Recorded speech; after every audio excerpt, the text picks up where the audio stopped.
മിക്കായുടെ പുസ്തകത്തിൽ നിന്നുള്ള വായന 6-ാം അധ്യായം 1 മുതൽ 16 വരെയുള്ള തിരുവചനങ്ങൾ. ഇസ്രായേലിനെതിരെ ആരോപണം. കർത്താവ് പറയുന്ന വാക്ക് കേൾക്കുക. എഴുന്നേറ്റ് പർവ്വതങ്ങളുടെ മുൻപിൽ നിന്റെ ആവലാതികൾ ബോധിപ്പിക്കുക. കുന്നുകൾ നിന്റെ ശബ്ദം കേൾക്കട്ടെ. പർവ്വതങ്ങളെ, ഭൂമിയുടെ ഉറപ്പുള്ള അസ്ഥിവാരങ്ങളെ, കർത്താവിന്റെ ആരോപണങ്ങൾ കേൾക്കുവിൻ. അവിടുന്ന് തന്റെ ജനത്തിനെതിരെ കുറ്റം ആരോപിക്കുന്നു, ഇസ്രായേലിനെതിരെ വാദിക്കുന്നു. എന്റെ ജനമേ, നിങ്ങളോട് ഞാൻ എന്ത് ചെയ്തു? എങ്ങനെ ഞാൻ നിങ്ങൾക്ക് ശല്യമായി? ഉത്തരം പറയുവിൻ. ഞാൻ നിങ്ങളെ ഈജിപ്തിൽ നിന്ന് മോചിപ്പിച്ചു, അടിമത്തത്തിന്റെ ഭവനത്തിൽ നിന്ന് നിങ്ങളെ വീണ്ടെടുത്തു.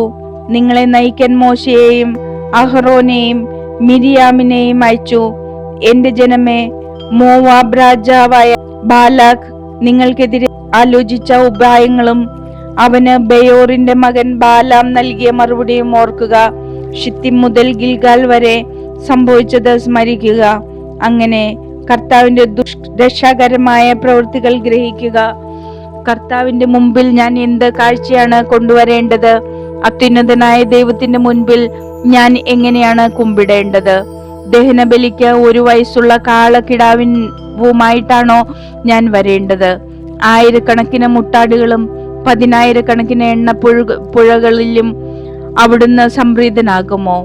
എന്റെ അതിക്രമങ്ങൾക്ക് പരിഹാരമായി എന്റെ ആദ്യജാതനെ ഞാൻ നൽകണമോ? ആത്മാവിന്റെ പാപത്തിനു പകരം ശരീരത്തിന്റെ ഫലം കാഴ്ചവെക്കണമോ?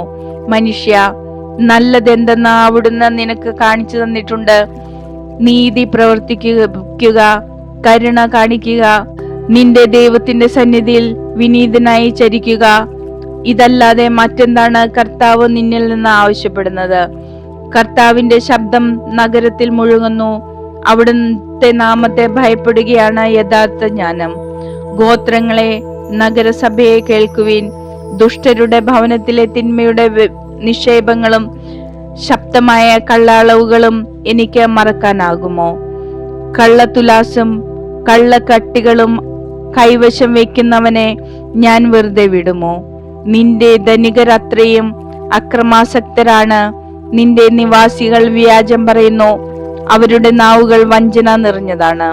അതിനാൽ നിന്നെ ഞാൻ അതികഠിനമായി പീഡിപ്പിക്കാൻ തുടങ്ങിയിരിക്കുന്നു. നിന്റെ പാപങ്ങൾ നിമിത്തം നിന്നെ ഞാൻ വിജനമാക്കും.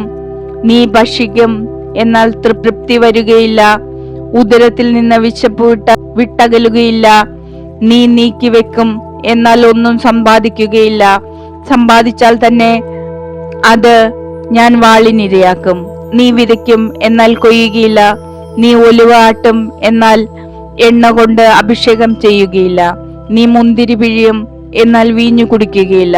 കാരണം നീ ഓമ്രിയുടെ അനുശാസനകൾ പാലിച്ചു, അഹാബ് ഭവനത്തിന്റെ ചെയ്തികൾ നീ ആവർത്തിച്ചു, അവരുടെ ഉപദേശങ്ങൾക്കനുസരിച്ച് വ്യാപരിച്ചു. അതിനാൽ ഞാൻ നിന്നെ ശൂന്യമാക്കും, നിന്റെ നിവാസികളെ പരിഹാസ വിഷയമാക്കും. അങ്ങനെ നീ ജനതകളുടെ നിന്ദനമേൽക്കും.